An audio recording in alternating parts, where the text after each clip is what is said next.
Hi, today we will start with a new topic, Hindu Marriage Act 1955. We will get an overview of this act and what changes this act brings in. Under the Hindu Marriage Act 1955, we will cover changes brought in by this particular act. We will talk about the Sapinda relationship. Sapinda is a term used in context of cousin marriages in Hinduism. The subject is to be counted as first generation and the common ancestor defining Sapinda relation or limit is to be within Sapinda limit. It is with reference to any person uh, who extends as far as the third generation in the line of the ascent through the mother and the fifth in the line of the ascent through the father. The line being traced upwards in each case from the person concerned who is to be counted as the first generation. Uh, the Act also covers the nature and type of Hindu marriages. It also covers conditions for a valid Hindu marriage. The Act also talks about the separation, which could be a judicial separation or a divorce. And there is a difference between both of them, which we'll be covering in our future sessions. And also talks about the maintenance pendentalite. Pendentalite is a Latin term meaning awaiting the litigation or pending the litigation, which applies to court orders which are in effect while a matter is pending. In divorce, for example, a pendulite order is often used to provide for the support of the lower income spouse while the legal process is still continuing and is moving ahead. If you look at the changes which have been brought about by the Hindu Marriage Act 1955, there are quite a few, and we can go through each of these one by one. This act declared that marriages amongst Hindus, Jains, Sikhs, Buddhists are valid. It also talked about monogamy getting introduced and provided punishment for bigamy. Just understand, I mean, before this act, Hindu could remarry without having divorced or separated. So the whole concept of punishment for bigamy was introduced in the Hindu Marriage Act 1955. The minimum age for marriage was introduced. It was 21 for boys and 18 for a girl.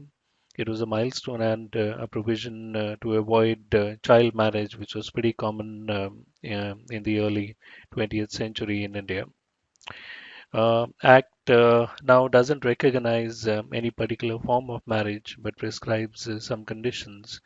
The Act felt the form of marriage to be flexible as per the customs and faith of the community, so it didn't really get into specifics of how and in what form the marriage should happen. It left it to the communities to kind of follow their own customs.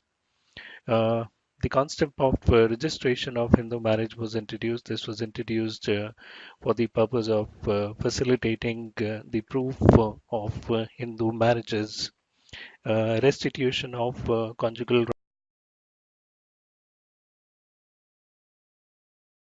A husband has the right to require his wife to live with him, whether wherever he may choose to reside.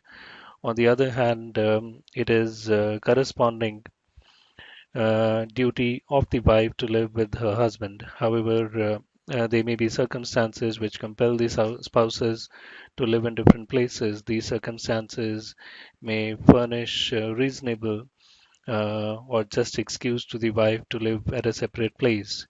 It is for the courts to decide as to whether the circumstances permit the wife or reside apart from her husband. So it's kind of decided by the courts in those specific situations. Provision of judicial separation. Judicial separation is under the Indian marriage laws as a provision where both the husband and wife get an opportunity to introspect about giving a chance to their marriage before going on with the divorce proceedings. And if the judicial separation doesn't really work out, there is a provision for divorce and the concept of divorce by mutual consent. Divorce by mutual consent is basically seeking a divorce in India is a long drawn legal affair where the period of prosecution takes a minimum of 6 months. Um, the act also included the provision for remarriage. There was a time when no widow in Indian society was permitted to have second marriage unless it was authorized by the then prevailing customs. This act gives the woman the provision for marrying again as per law. The act also talks about legitimacy of a child born out of either void or voidable marriage. A child born of a void or avoidable marriage is deemed to be the legitimate child of his parents. The effect of this fiction is that for all purposes, including the rights of inheritance and succession, such a child is to be regarded as a legitimate child of the parents. Um, Provision of custody of children during the pendency of legal proceedings and even after passing the decree was discussed and put up in the Hindu Marriage Act 1955. The Act shares the conditions based on which the custody of a child is given to either of the parents during pendency of the legal proceedings.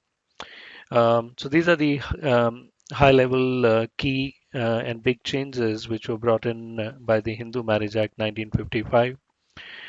You can download this presentation from www.juristknowledge.com, and you can hear to this video again at Juris Knowledge channel. Thank you for listening. Bye.